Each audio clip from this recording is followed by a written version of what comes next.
Welcome to Link 2025. I'm Professor Frédéric Clarençon, and today it's my pleasure to welcome Professor Laurent Pierot, who is the head of the department of Reims University Hospital. So, Professor Pierot, you were the PI of the COATING study, which is the first randomized controlled trial focused on flow diverter stent so far.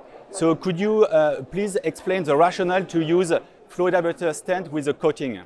Yeah, it's a very important question, you know. As of now, the indication for flow diversion are unruptured and recanalized aneurysm due to the fact that we have to use dual antiplatelet treatment.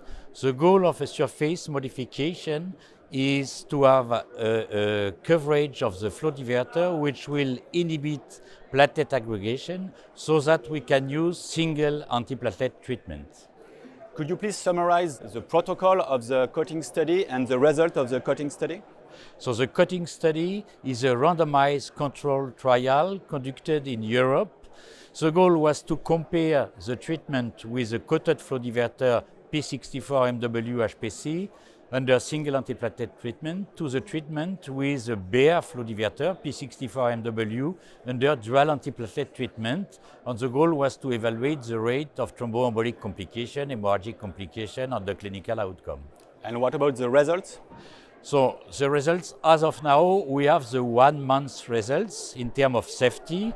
So the primary endpoint was quite original because it was the number of spots on DWI imaging after 2 days after the procedure.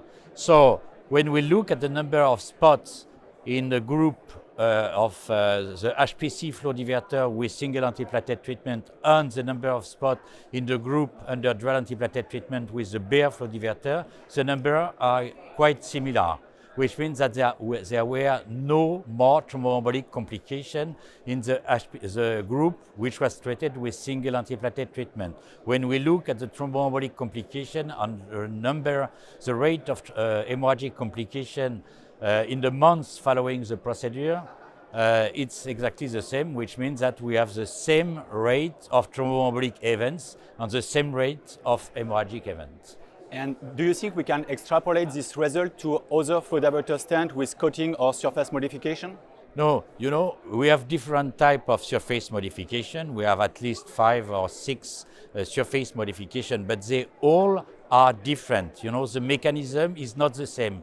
HPC is a glycocalyx-like modification of surface. You know, glycocalyx is what we have in the artery in the normal subject. So, but the other coatings are completely different. So every coating has to be properly evaluated to know if it is efficacious or not.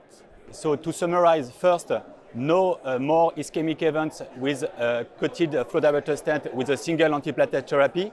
Second, no more thromboembolic complication at 30 days. So we can conclude that using a coated HPC flow diverter stent with a single antiplatelet therapy is as safe as using a bare flow diverter stent with a dual antiplatelet therapy. We can effectively conclude that. Well, we will continue the study. You know, the follow-up is expected until 1 year. So we have also to evaluate the influence of the surface modification on the long-term or mid-term anatomical research, which means the rate of complete aneurysm occlusion and also the rate of in-stent stenosis, because we don't know if the surface modification will have an influence on the rate of in-stent stenosis.